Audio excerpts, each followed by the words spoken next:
Salam kepada semua jemaat Tuhan. Kita sangat bersyukur sebab sekali lagi kita dapat bersama-sama dalam ibadah kita hari ini. Itu karena anugerah dan kemurahan Tuhan di dalam kehidupan kita. Amin. Oleh yang demikian, Tuhan beserta kamu. Saya gembira bila mereka berkata kepada saya, "Hai, marilah kita menyanyi kepada Tuhan."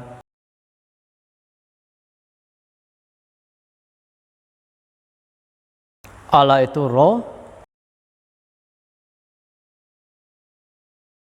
Kemuliaan kepada Allah, Bapa, Anak, dan Roh Kudus.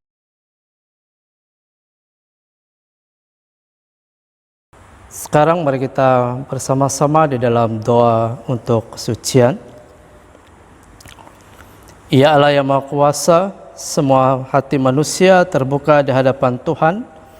Semua keinginan diketahui oleh-Mu dan daripada-Mu tiada rahasia yang tersembunyi. Sucikanlah niat hati kami dengan ilham Roh Kudus-Mu, supaya kami boleh mengasihi-Mu dengan sempurna dan memuliakan nama-Mu yang kudus dengan selayaknya, melalui Yesus Kristus Tuhan kami. Amin. Sekarang sidang jemaat, mari kita bersama-sama di dalam menyembah dan memuji Tuhan. Haleluya, mari kita memuji menyembah Tuhan, karena Dialah Raja kita, dulu sekarang sampai selama-lamanya.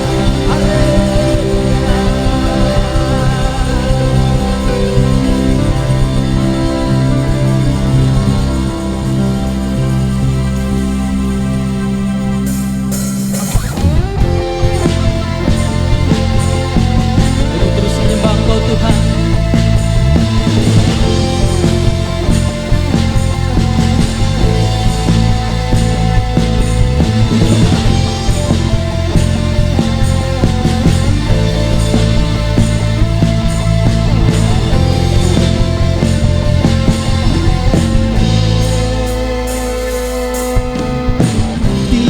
Saatnya kami berkumpul bersatu dari segenap suku dan bangsa, berdiri di hadapan tata Anak Domba, satu suara menyatakan keselamatan dari Allah yang duduk dan bertahta. Kami naikkan pada Anak Domba pujian dan kekuatan, hormat dan kekuasaan, kemuliaan bagi Dia selamanya.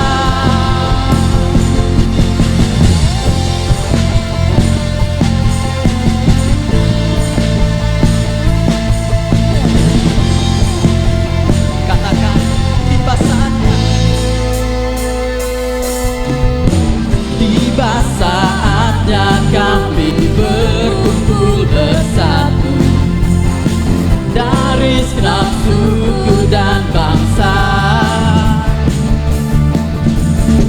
berdiri di hadapan tata Anak Domba, satu suara menyatakan keselamatan dari Allah yang duduk dan bertahta. Kami naikkan pada Anak Domba pujian dan kekuatan, hormat dan kekuasaan, kemuliaan bagi Dia selamanya. Keselamatan dari Allah yang duduk dan bertahta. Kami naikkan pada Anak Domba pujian, pujian dan kekuatan, hormat dan kekuasaan, kemuliaan bagi Dia selamanya. Kemuliaan, kemuliaan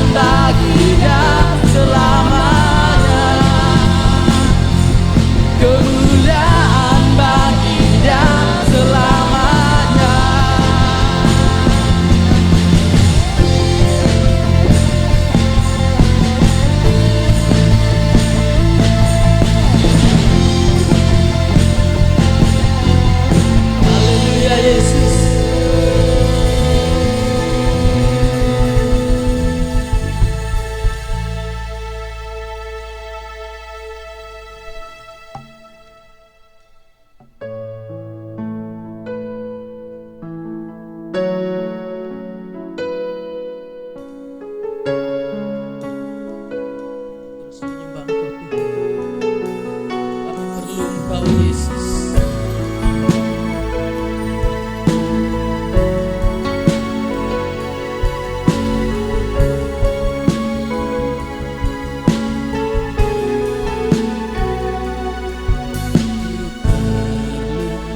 Engkau Yesus, haus jiwaku menantikanmu.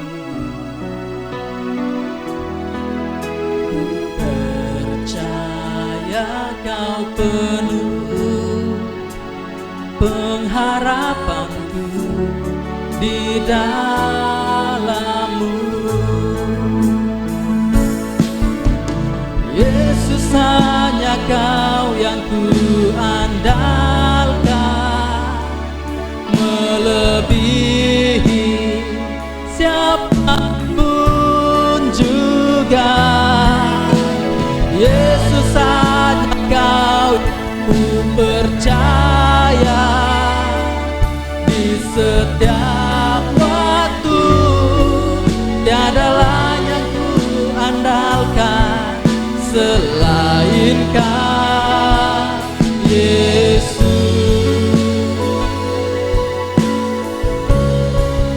Dan kami katakan, kami memerlukan Kau, Yesus. Ku perlu Engkau, Yesus, haus jiwaku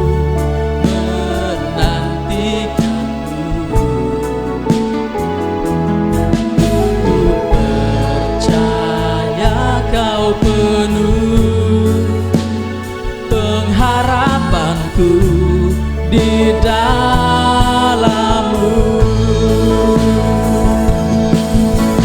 Yesus, hanya Kau yang ku andalkan, melebihi siapapun juga.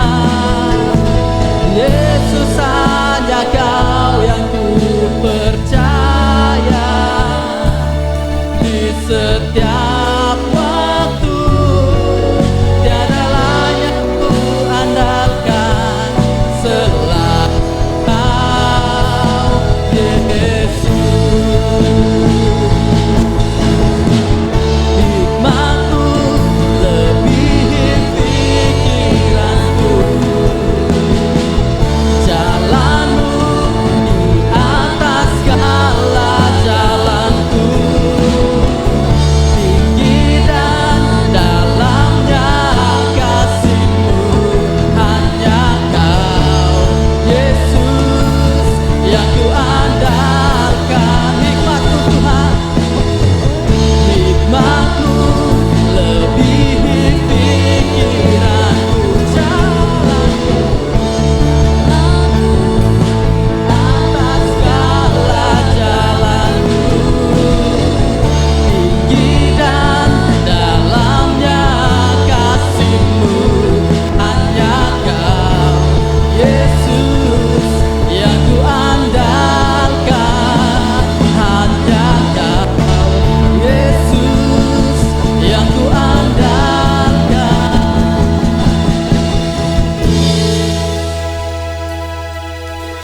Yesus, hanya Kau yang ku andalkan, melebihi siapapun juga. Yesus, hanya Kau yang ku percaya di setiap waktu. Tiada lain yang ku andalkan selain Kau. Yesus, hanya Kau yang ku andalkan, melebihi siapapun juga. Yesus, hanya Kau yang ku percaya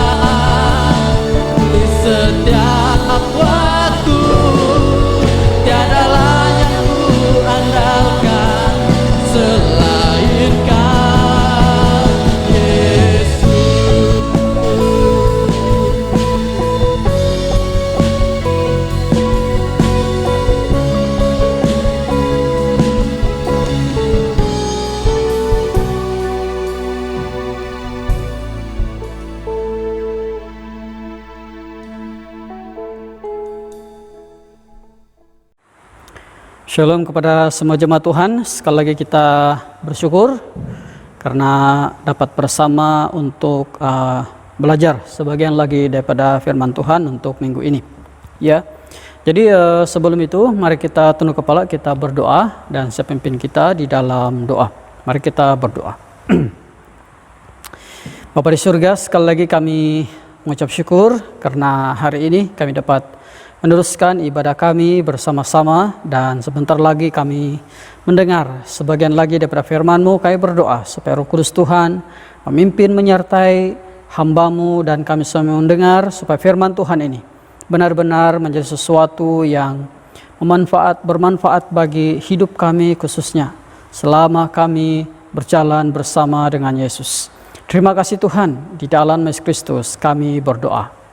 Amin.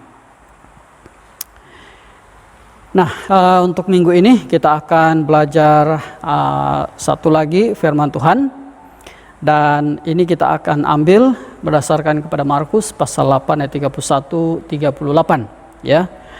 Jadi sebagai pendahuluan,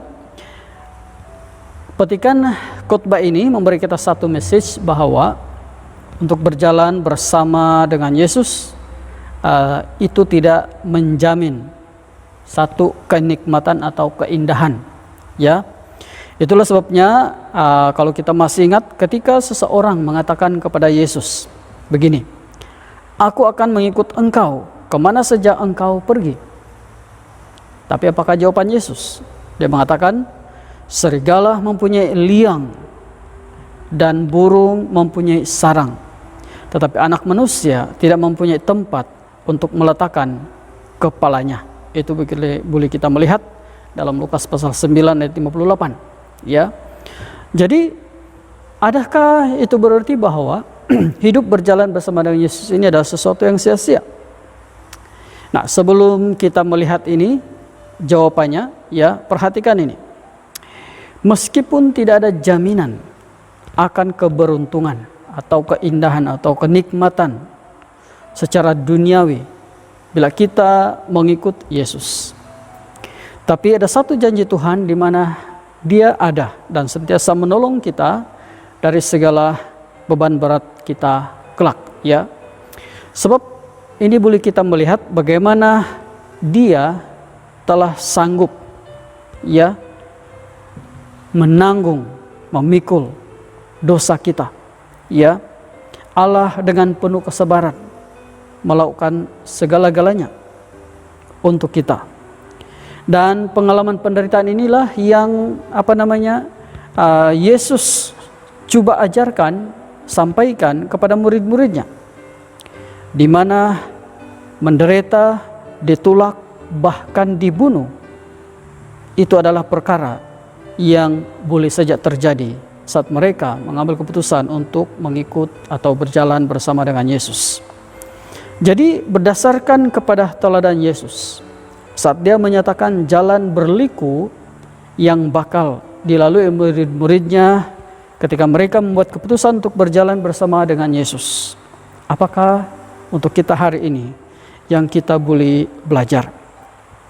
Jadi dengan tema berjalan bersama Yesus yang didasarkan kepada Markus pasal 8 ayat 31 sampai 38, marilah kita bersama-sama belajar bagaimana untuk dapat berjalan bersama dengan Yesus sampai akhir, ya. Dan berdasarkan kepada Injil Markus ini, ya, langkah pertama atau komitmen atau tindakan pertama adalah kita perlu menyangkal diri.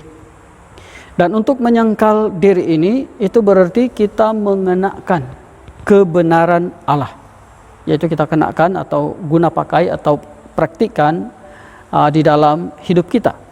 Dalam Markus pasal 8 ayat 31 sampai 32 mengatakan, "Kemudian mulailah Yesus mengajarkan kepada mereka bahwa anak manusia harus menanggung banyak penderitaan dan ditolak oleh tua-tua, imam-imam kepala dan ahli-ahli Taurat, lalu dibunuh dan bangkit sesudah 3 hari. Hal ini dikatakannya dengan terus terang. Tetapi Petrus menarik Yesus ke samping dan menegur Dia." Ya. Jadi perhatikan di sini bahwa terutama dalam ayat 32, di situ menyatakan bahwa Yesus mengatakannya dengan terus terang. Apa yang dimaksudkan dengan terus terang? Nah, sebenarnya ini adalah kebenaran yang Allah nyatakan kepada Yesus, yaitu tentang penderitaan dan kematian yang akan dialami olehnya. Saat itu murid-murid tidak memahami bahwa Yesus akan mendapat perlakuan yang sedemikian daripada ahli-ahli agama, ahli-ahli Taurat, kepala imam dan sebagainya. Tetapi itulah kebenarannya. Dan Yesus mengatakannya secara terus terang. Ini berarti bahwa dalam hal menyangkal diri ini, ya, Yesus menunjukkan bahwa kebenaran Allah itu harus kita kenakan, letakkan, dan utamakan dalam hidup kita, dan bukannya kebenaran diri sendiri. Penyangkalan diri ini termasuk sanggup untuk menerima hakikat apapun, walaupun itu mungkin pahit. Dalam arti kata yang lain, penyangkalan diri ini samalah dengan mengenakan sepenuhnya kebenaran Allah, yaitu firman-Nya, dalam hidup kita, dan melepaskan sepenuhnya keutamaan terhadap kepentingan diri sendiri. Itu maksudnya mengenakan kebenaran Allah dalam hidup kita. Karena tanpa ini, itu bukanlah menyangkal diri namanya. Karena masih ada satu bahagian di mana kita mengabaikan apa yang benar yang dinyatakan oleh Allah kepada kita untuk kita dapat berjalan bersama dengan Dia. Nah, perkara yang kedua dalam hal menyangkal diri ini adalah mengenakan fikiran Allah. Dalam Markus pasal 8:33 mengatakan, maka berpalinglah Yesus dan sambil memandang murid-muridnya, ia memarahi Petrus.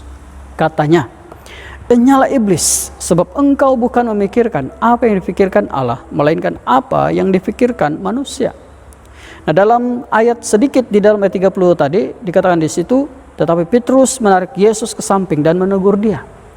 Dan sebagai respon, Yesus telah memarahi Petrus. Dia mengatakan, "Inyalah iblis, sebab engkau bukan memikirkan yang dipikirkan Allah, melainkan apa yang dipikirkan manusia." Jadi menyangkal diri berarti mengenakan pikiran Allah, bukan pikiran sendiri. Reaksi Rasul Paulus merupakan contoh apabila manusia berpikir dengan cara manusia. Dia menyuarakan protesnya bila mendengar perkataan Yesus. Namun perkataannya ini malah dikecam oleh Yesus, sebab ia menegaskan bahwa misinya bersifat spiritual atau rohani dan bukan duniawi. Dalam arti yang lain, bukan menurut pemikiran manusia. Misi Kristus adalah misi Allah, yaitu bahwa Yesus harus menyelamatkan manusia melalui penderitaan dan kematian. Jadi penyangkalan diri di sini berarti kita harus berpikir dengan cara fikir Allah, terutama dalam memahami dan mentaati rencananya dalam hidup kita. Ya, pikiran Allah memanglah kadang-kadang berbeza, dan ada juga yang tidak masuk akal atau tidak logik dalam beberapa keadaan mengikut pikiran manusia. Namun sekali lagi, ini adalah antara komitmen kita dalam hal menyangkal diri, memahami dan mentaati perintah Allah tanpa persoalan. Kita mengerti atau tidak. Kalau itulah yang Tuhan ingin kita lakukan saat kita mengambil keputusan untuk berjalan bersama dengan Yesus, maka kita harus mentaatinya 100% tanpa persoalan. Itulah menyangkal diri namanya, yang diperlukan untuk kita berjalan bersama dengan Yesus. Nah, selain daripada menyangkal diri, untuk kita berjalan bersama Yesus, kita juga perlu memikul salib. Ya, ini berdasarkan sekali lagi kepada Injil Markus ini. Nah, dalam memikul salib ini ada dua perkara yang kita boleh dapat belajar yang dimaksudkan dengan oleh Yesus dalam Injil Markus ini, yaitu yang pertama, sanggup kehilangan nyawa untuk Kristus. Dalam Markus pasal 8 ayat 34 sampai 35 mengatakan seperti ini. Lalu Yesus memanggil orang banyak dan murid-muridnya dan berkata kepada mereka, setiap orang yang mau mengikut aku, ia harus menyangkal dirinya, memikul salibnya, dan mengikut aku. Karena siapa yang mau menyelamatkan nyawanya, ia akan kehilangan nyawanya. Tetapi barang siapa kehilangan nyawanya karena aku dan karena Injil, ia akan menyelamatkannya. Jadi di sini kita melihat bahwa kalau kita telah mengambil keputusan untuk berjalan bersama dengan Yesus, perkara kedua adalah kita harus sanggup memikul salib. Dan memikul salib ini berarti sanggup kehilangan nyawa untuk Kristus. Nah, dalam konteks zaman Yesus, memikul salib sebenarnya bukan saya bermaksud atau merujuk kepada implikasi penghukuman itu yang bersifat satu penghinaan. Masa itu kalau seorang dihukum disalib itu adalah satu penghinaan, ya. Tetapi seperti yang dikatakan di sini, itu dalam konteks ini bukan setakat penghinaan semata-mata, tapi itu juga bermaksud seperti hukuman gantung sampai mati hari ini. Kalau hari inilah, ya, karena ia melibatkan kehilangan nyawa. Jadi dalam petikan ini berdasarkan kata asli nyawa dalam terjemahan Vulgate, ya, ada dikatakan di situ bahwa nyawa di situ berarti jiwa, dan ayat jiwa atau nyawa di sini artinya sama dengan hidup. Jadi kata hidup mengacu kepada hidup di dunia ini dan hidup di dalam kekekalan, yang bercakap tentang hidup kekekalan, ya. Jadi di sini Yesus menyebut bahwa kesanggupan kehilangan nyawa untuk Kristus berarti sanggup mati untuk Kristus. Dan dalam konteks maksud perkataan Yesus di sini, Yesus mengajarkan bahwa walaupun kematian dapat mengakhiri hidup kita di dunia ini, namun ia dapat mengubah kematian menjadi kehidupan kekal. Artinya kehilangan hidup atau mati untuk Kristus ini bukan satu tindakan yang sia-sia. Ya, jadi ini sudah menjawab persoalan di awal pendahuluan tadi, yaitu adakah itu berarti bahwa berjalan bersama dengan Yesus ini adalah sia-sia. Nah, dikatakan di sini itu adalah satu tindakan yang bukan sia-sia, karena akhirnya walaupun tubuh jasmani kita ini mati, ya, tetapi itu adalah langkah untuk masuk kepada satu kehidupan yang lain, yaitu kehidupan kekal yang diberikan oleh Yesus kepada kita kelak, ya. Jadi di sini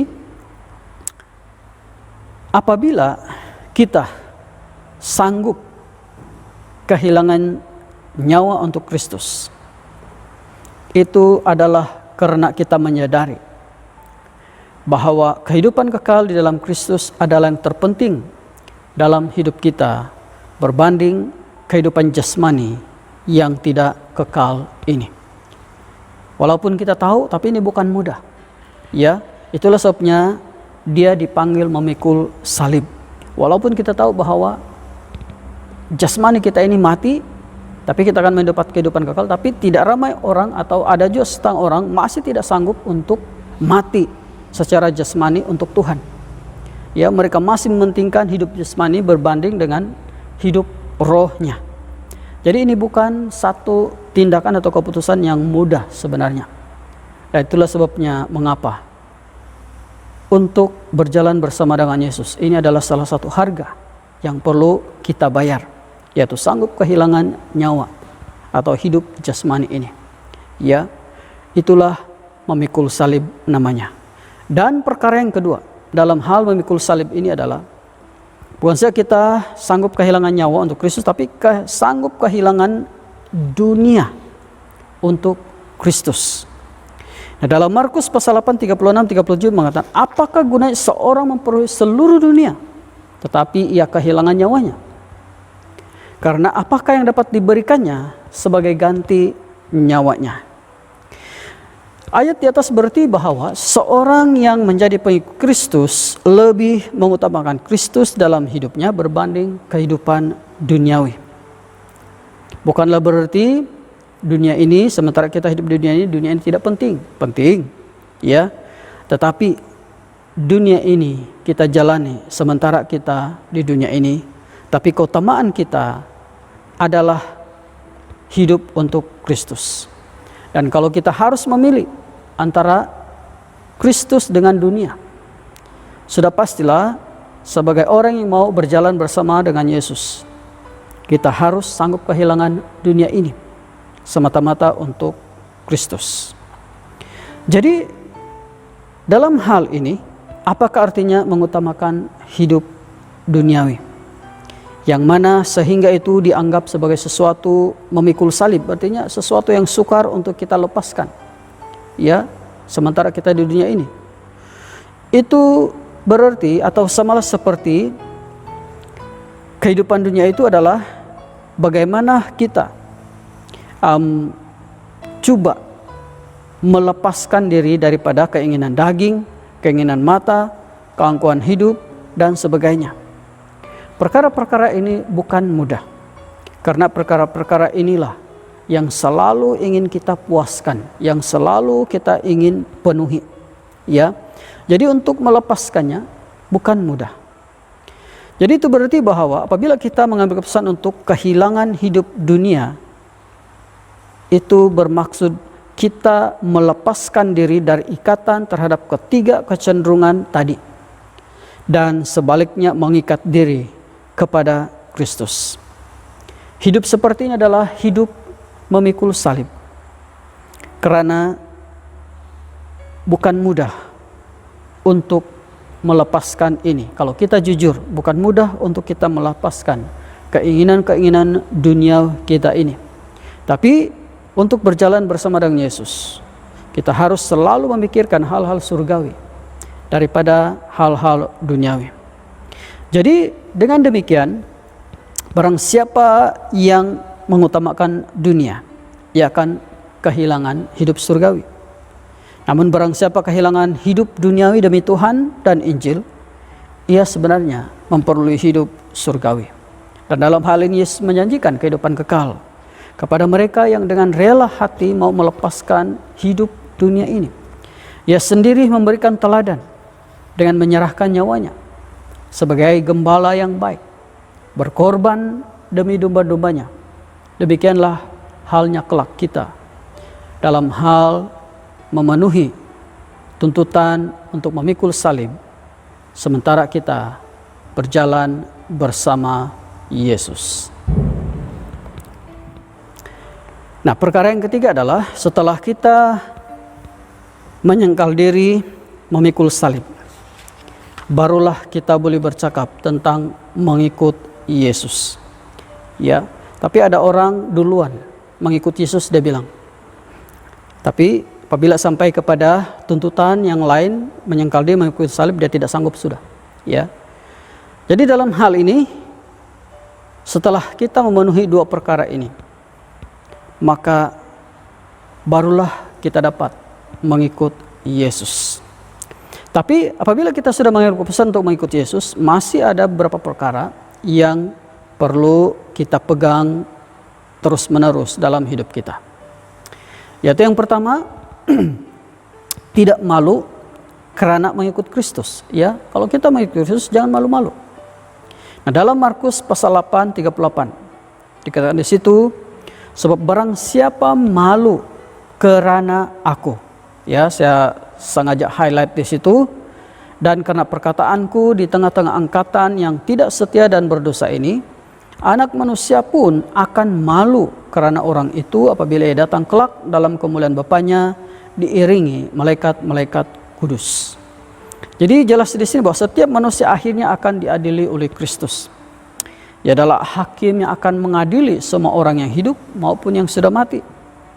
Jadi keputusan akhir ini, ya, sangat bergantung kepada sejauh mana seorang itu, yaitu kita, setia mengasihi Tuhan dan sesama kita demi kasihnya demi kasih kita kepada Tuhan. Ya, pada hari penghakiman itu Kristus akan menilai siapa yang setia dan siapa yang tidak setia, yaitu mereka yang malu untuk mengikuti teladan Kristus karena takut akan arus dunia. Mereka yang gagal untuk hidup sesuai dengan imannya, mereka itu adalah karena kadang-kadang mereka tidak mau dikucilkan oleh dunia, ya, dan mereka sanggup untuk tidak mengakui, malu itu, bahwa dia adalah pengikut Kristus dengan mengabaikan apa yang sepatutnya dia lakukan sebagai pengikut Kristus. Jadi di sini ya, umat Kristus harus sepatutnya tidak malu mengakui Injil, dan kita tidak boleh terbawa-bawa oleh arus dunia ini. Ya, biarlah kita mungkin ketinggalan untuk beberapa keadaan yang dianggap ketinggalan oleh dunia. Ya, karena kita tahu apa yang kita percaya, apa yang kita pegang, apa yang kita ikuti, itu lebih utama.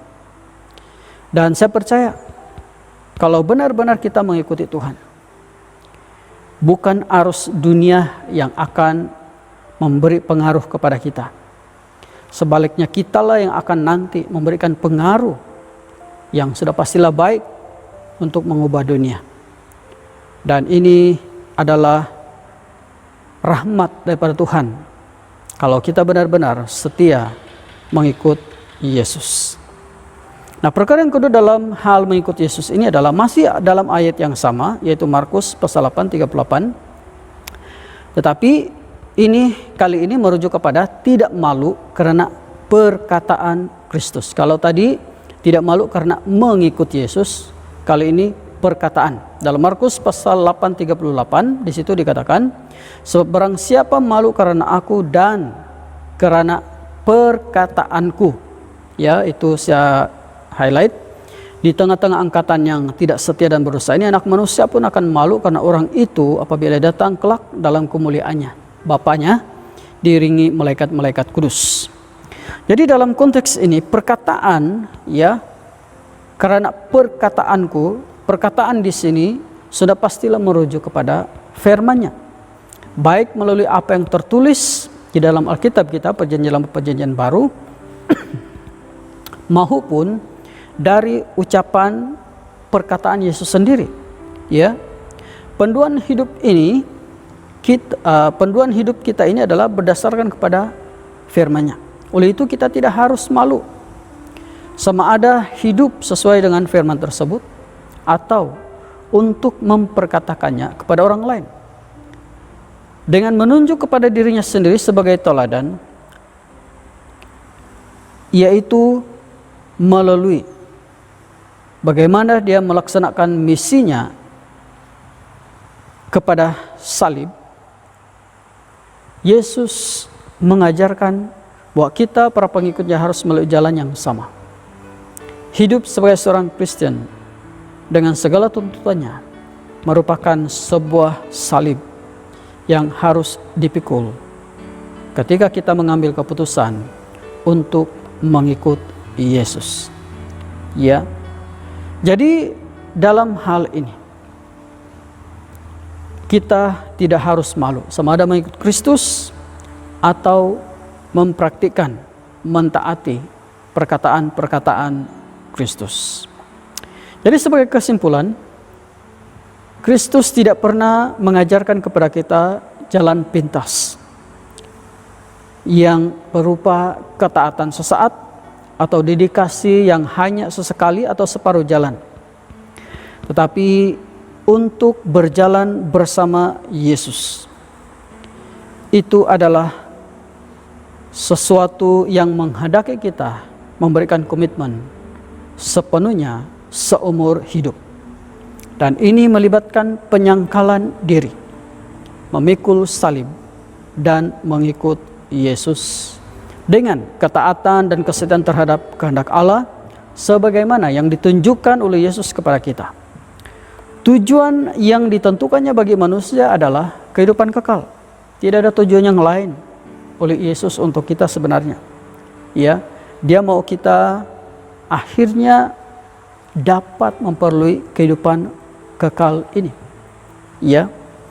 Semua yang kita lakukan ini Dia mengharapkan supaya itu seharusnya berdasarkan atau mengarahkan kita kepada kehidupan kekal yang Dia telah sediakan dan bukan sebaliknya. Ini adalah kehendak Tuhan. Tetapi sekali lagi, ini sangat berbalik kepada kita. Sejauh mana kita dapat berjalan bersama Yesus dengan setia sampai akhir hidup kita.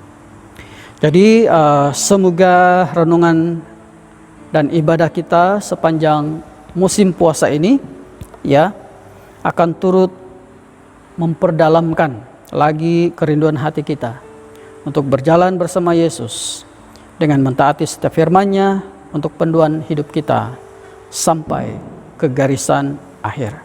Semoga Tuhan berkati. Mari kita tunduk kepala, kita berdoa. Siapa yang pimpin kita di dalam doa? Mari kita berdoa. Terima kasih Tuhan sekali lagi untuk pimpinan, panduan, dan pelajaran daripada firman yang kami belajar hari ini. Kami tahu Tuhan untuk berjalan bersama dengan Engkau sementara kami hidup di dunia ini itu bukanlah mudah. Itu memerlukan penyangkalan diri. Itu memerlukan kesanggupan memikul salib dan memerlukan komitmen yang sepenuhnya untuk mengikut Engkau tanpa putus asa, tanpa patah semangat dan sebagainya. Mohon kiranya Roh Kudus Tuhan akan terus memberikan kami kekuatan untuk melakukan ini sampai akhir hidup kami. Terima kasih Tuhan untuk kasih-Mu, terima kasih untuk teladan-Mu yang telah memberikan kami dorongan bahwa Engkau sebagai manusia telah sanggup melaksanakannya. Ini juga sesuatu yang pasti mendorong kami sebagai manusia untuk menjayakannya, untuk kemuliaan nama Tuhan sendiri. Terima kasih Tuhan, di dalam Yesus Kristus kami berdoa. Amin. Oke, sekarang mari kita bersama-sama mengakui dosa kita di hadapan Tuhan. Allah yang penuh belas kasihan, Bapa kami di sorga, Pencipta kami dan Hakim kami telah berdosa terhadap Engkau dan terhadap semua manusia, baik dalam pikiran, perkataan, dan perbuatan, melalui kelalaian, kelemahan, dan kesalahan yang disengajakan. Kami sekarang bertobat dan benar-benar menyesal sebab kesalahan kami. Bapa, ampunilah kami demi anak-Mu, Yesus Kristus yang telah mati untuk kami. Kuatlah kami supaya dapat mengasihi dan mentaati-Mu dalam kehidupan yang baru, melalui Yesus Kristus Tuhan kami. Amin. Allah yang Maha Kuasa mengasihani kamu, membebaskan kamu daripada segala dosamu melalui Yesus Kristus Tuhan kita. Dia meneguhkan dan menguatkan kamu untuk pelayanannya dan kuasa Roh Kudus dan melihara kamu dalam kehidupan yang kekal. Amin. Sekarang karena kita telah diperdamaikan adalah sebab iman, kita mengalami kesejahteraan dengan Allah dengan perantaraan Yesus Kristus Tuhan kita. Oleh demikian, kita mesti berdamai dengan sesama lain di dalam tubuh Kristus. Damai sejahtera Tuhan selalu beserta dengan kamu. Amin. Sekarang tiba masanya untuk kita memberikan yang terbaik untuk Tuhan. Jadi berilah, karena Tuhan terlebih dahulu telah memberikan yang terbaik untuk kita.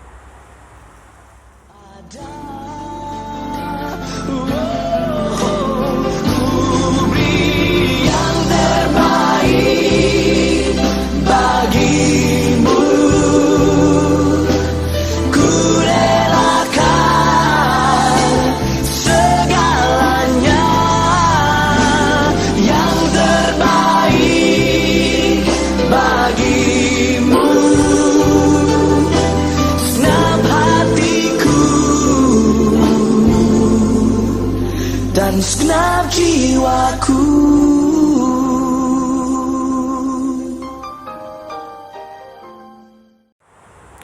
Sekarang kita masuk dalam perjamuan kudus.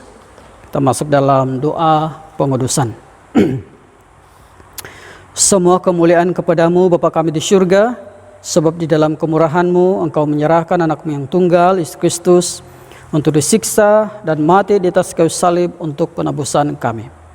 Di situ Dia telah membuat peradaban yang penuh untuk dosa-dosa kita seisi dunia, dan persembahkan dirinya sendiri sebagai korban satu kali sahaja untuk segala dosa kita.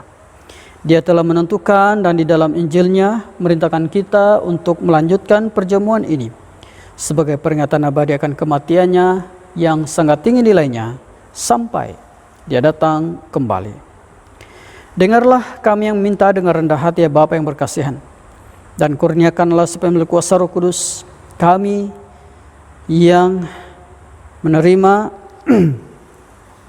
karunia-karunia ini, roti dan air anggur, menurut peraturan anak-Mu Yesus Kristus penyelamat kami, sebagai peringatan akan sengsara dan kematiannya, akan mendapat bahagian dalam tubuh dan darahnya yang sangat berharga itu. Pada malam Tuhan sedih hati Dia mengambil roti, mengucap syukur, lalu memecah-mecahkan roti itu dan bagikannya kepada murid-muridnya sambil berkata, "Ambil dan makan. Inilah tubuh Aku yang diberikan untuk kamu. Boleh demikian sebagai peringatan akan Aku." Begitu juga setelah habis makan, Dia mengambil cawan serta mengucap syukur, lalu memberikannya kepada murid-muridnya serta berkata, "Minumlah ini kamu semua. Ini adalah darah Aku dan perjanjian baru yang dicurahkan bagi kamu dan bagi semua orang untuk pengampunan dosa. Boleh demikian setiap kali kamu melakukannya sebagai peringatan akan Aku." Amin. Bersama kita berseru, Kristus telah mati, Kristus telah bangkit, Kristus akan datang lagi. Kita memecahkan roti ini untuk mendapat bahagian dalam tubuh Kristus.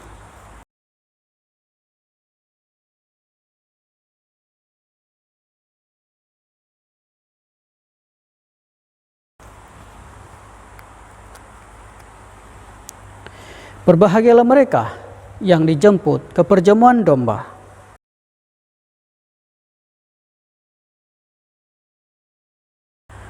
Kurnia Allah adalah untuk jemaah Allah. Dekatilah dengan iman dan dengan rendah hati. Terimalah roti dan air anggur ini sebagai peringatan baptisma untuk kamu, serta menerima di dalam hatimu dengan iman dan ucapan syukur. Amin.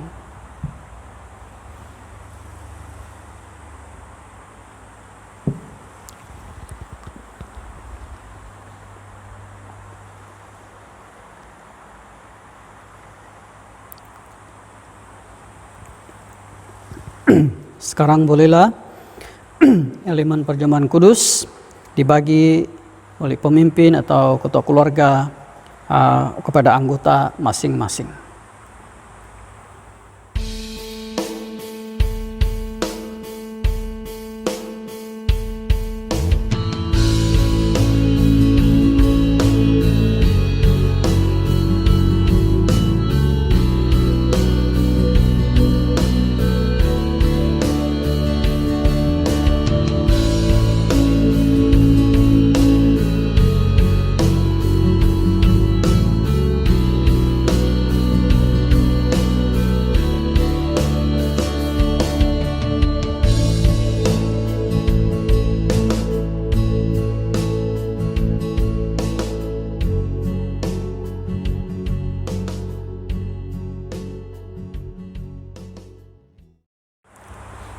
Marilah kita bersama-sama berdoa sebagaimana yang diajar oleh penyelamat kita. Bapa kami yang di surga, dikuduskanlah nama-Mu. Datanglah kerajaan-Mu, jadilah kehendak-Mu di bumi seperti di surga. Berikanlah kami pada hari ini makanan kami sehari-hari. Ampunilah kami akan dosa-dosa kami, seperti kami juga mengampuni orang yang bersalah kepada kami. Janganlah membawa kami ke dalam pencobaan, tapi lepaskanlah kami daripada yang jahat, karena Engkau-Lah yang punya kerajaan, kuasa dan kemuliaan sekarang dan selama-lamanya. Amin. Doa syukur bersama. Allah kekal Bapa kami yang di surga, kami mengucapkan terima kasih kepada-Mu yang telah menerima kami sebagai anggota-anggota hidup anak-Mu, Yesus Kristus penyelamat kami. Kami mengucapkan terima kasih kepadamu yang telah memberikan kami makanan rohani di dalam sakramen tubuh dan darahnya. Sekarang, utuskanlah kami ke dalam dunia dengan damai, dan kurniakanlah kami kekuatan dan keteguhan hati untuk mengasihi dan melayani Engkau dengan sukacita dan hati yang ikhlas. Amin. Terima berkat daripada Tuhan, sentosa Allah yang melebihi pengertian manusia, melahirkan hati dan jiwa kamu di dalam pengetahuan dan kasih Allah dan anaknya, Yesus Kristus Tuhan kita. Dan berkat Allah berkuasa, Bapa, Anak dan Roh Kudus, beserta dengan kamu dan tinggal serta dengan kamu sampai selama-lamanya. Amin. Sidang jemaat Tuhan, pergilah dengan damai sejahtera dan layanilah Tuhan. Sekarang mari kita sama-sama berdiri dan kita menaikkan lagu kesyukuran kita kepada Tuhan. Haleluya. Mari kita terus memuji Tuhan, Kau yang telah ditebus.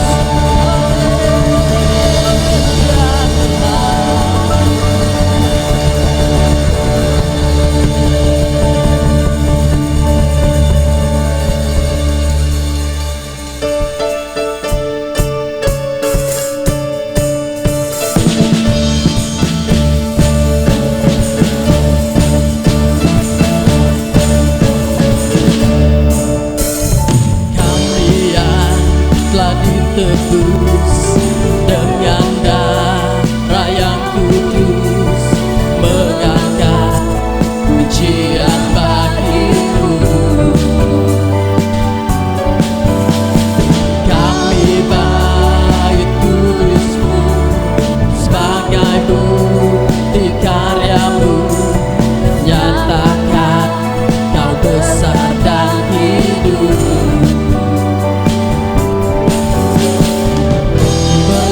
Sampai tujuan, mendapatkan mahkota kekal. Kami terima kuasa-Mu Tuhan, kami terima kemenangan yang Engkau sediakan untuk kami bawa di setiap langkah. Dimanapun kami berdiri, kemanapun kami kan pergi,